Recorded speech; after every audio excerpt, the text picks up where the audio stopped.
Joining me now is News Corp columnist Angela Mollard and Sky News contributor Louise Roberts. Louise, what were the highlights of the trip for you?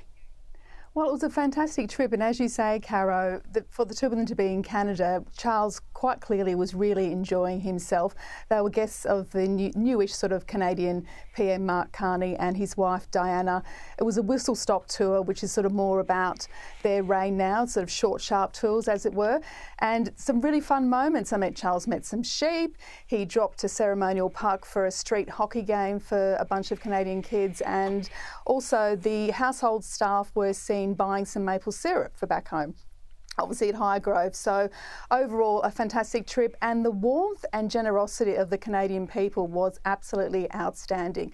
They absolutely adore Charles. In fact, one woman showed him a tattoo on the inner side of her arm, which apparently was the cipher of the late Queen Elizabeth, the E and the R and the Roman numerals in between that, and sort of said to him, well, I'll get one for you next. And there's no sort of recording of how Charles reacted to news that she was getting a tattoo for him, but no doubt he would have made her feel comfortable and would have felt that it was a really lovely gesture by her. But there was sort of a cappella, God Save the King.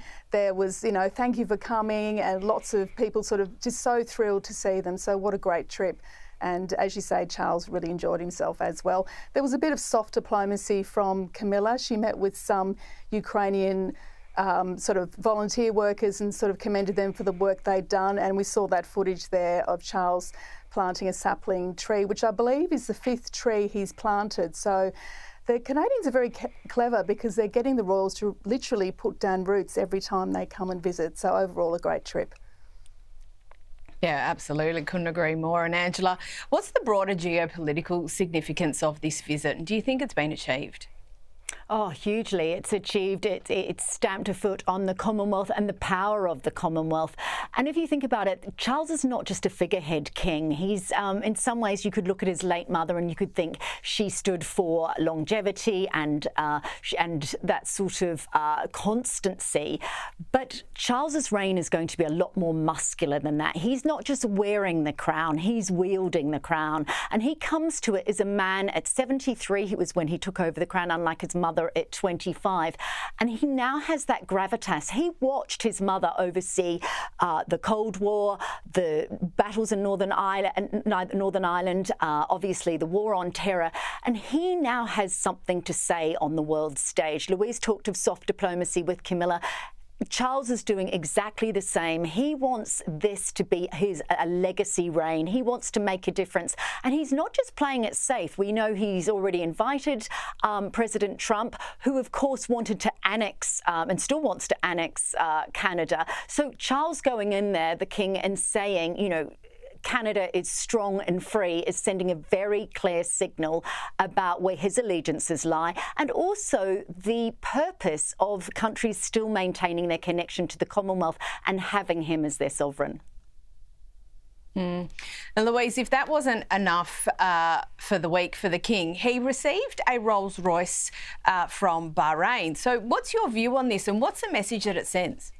Well, this is very interesting, and it would have been a very tricky gift to negotiate. It was actually a gift for his coronation a few years back, and it's a Rolls-Royce Cullinan, which is an SUV, a gigantic vehicle, very, very expensive as well, well over $500,000 Australian, and beloved of Bollywood stars and Kardashians, apparently, and apparently it's also like a rap star's dream vehicle as well. That aside, of course, we know that Charles is very much eco-friendly and doesn't sort of like petrol-guzzling vehicles. I think he sort of goes around the Highgrove estate in his own sort of EV Land Rover. So it may have been decided that it would have been ruder to decline the gift than to actually accept it from one king to another. So again, a lot of behind-the-scenes back-channeling probably. And it is a coronation gift. It isn't as though the king himself has gone out to buy this sort of Rolls-Royce. He's probably more used to a Rolls-Royce Phantom. That's more the aristocracy's vehicle of choice. So, and I don't think he'll be seen driving it, or probably even in the back seat being chauffeured in it, and it's not been seen in public anyway. It's part of the sort of official household fleet, but not Charles's personal vehicle. So he could still get some criticism over it, but it will be handled very carefully. Absolutely fascinating, and I'm not expecting there's going to be a huge number of miles on that clock from what you've had to say. And Angela, speaking of fanfare, this time the Sussexes, and you know, we waited for so long for Meghan to release her As Ever products, and now it appears that some of these won't be restocked. What's your takeaway? Oh, can she do anything that doesn't have problems associated with it? So, as we know, when her brand dropped on April the 2nd, all the products sold out within 45 minutes. She's now done Meghan's now done a podcast where she said, look, they may not restock some of these products, that she's looking at some new products in the beginning of 2026. Well, that's a year away.